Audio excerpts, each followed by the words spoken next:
So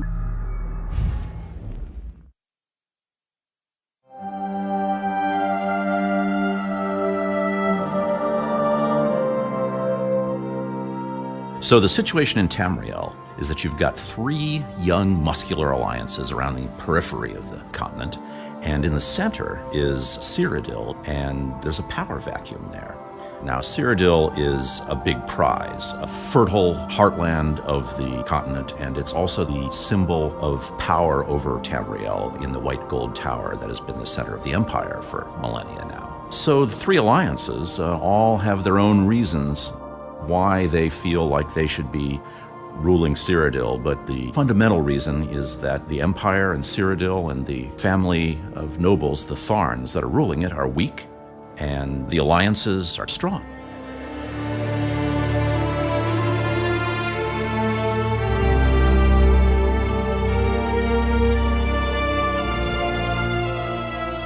So the empire is weak, but their leaders are cunning.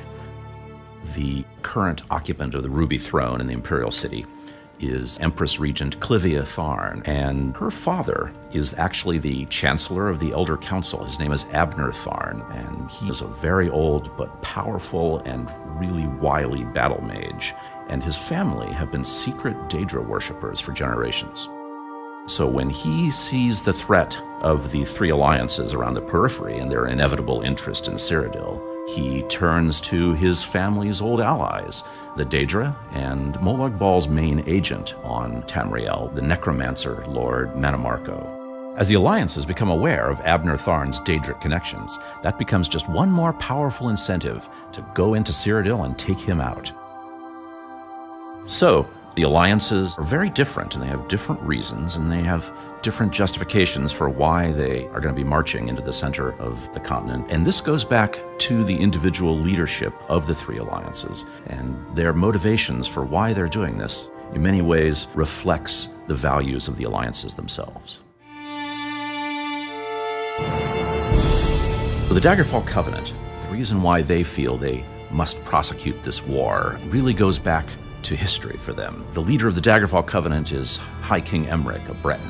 He is a sort of amateur historian of imperial history, and it's clear to him when the empire is strong, that's when things are peaceful and good for the people of Tamriel. And the empire is fundamentally a human endeavor, and at the moment the humans in Tamriel are failing, and it's up to the Daggerfall Covenant to take up the torch and keep the elves from mucking things up.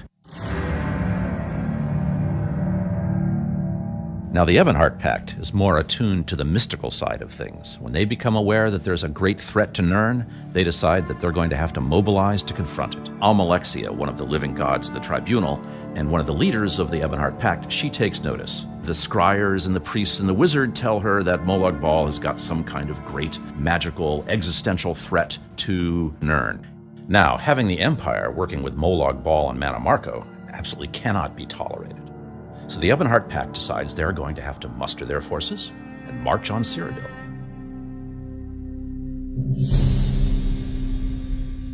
The Third Alliance, the Aldmeri Dominion, is led by Queen Irene of the High Elves, and her reasons for pushing this war into Tamriel are geopolitical and also personal. Before she'd assumed the throne, Irene had been an adventurer in Tamriel, and she had suffered personally at the hands of Abner Tharn in the Imperial City. Irene has seen the rot at the heart of Tamriel, and she believes that it's time for the elves to resume their responsibility to rule, to retake the White Gold Tower, which they built in the first place, and to get rid of the bloody and warmongering humans who, in empire after empire, have been drenching the continent in oceans of blood. It's time for the elves to go in, kick the humans out, and put things back to rights. What's great about this from a gameplay standpoint is that it gives each alliance a distinctive feel and ambiance. They each have their own methods and goals.